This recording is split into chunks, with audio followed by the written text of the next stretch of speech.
interface is on a new mission called Climate Takeback, which is our promise to run our business in a way that reverses global warming. We decided to work with some industry partners to help educate, raise awareness, and create case studies around prioritizing embodied carbon in material specifications for the built environment. The embodied carbon of materials and what they emit during manufacture and transport and actual construction is actually more than the operational carbon of those buildings operated to 2030 or 2050. And as contractors, we're the ones that really have the responsibility and control over procurement of materials and driving that number down.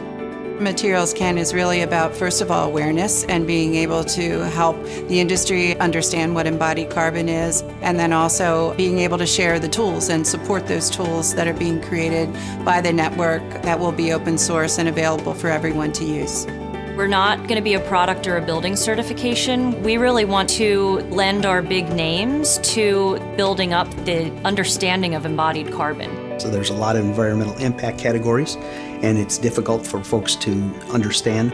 And coming up with materialsCAN, that really has been an opportunity to simplify the message that we have to the architects, to the design community.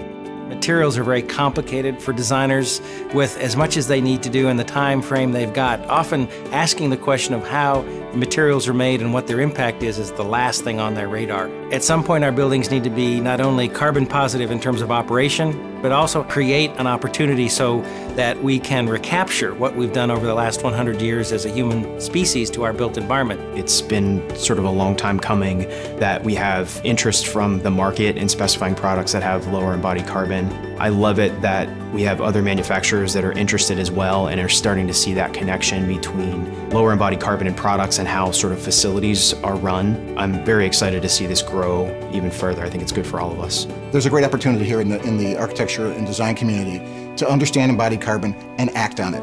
And so materialsCAN is that tip of the spear to hopefully engage everyone and to show them what we can do and hopefully have them participate.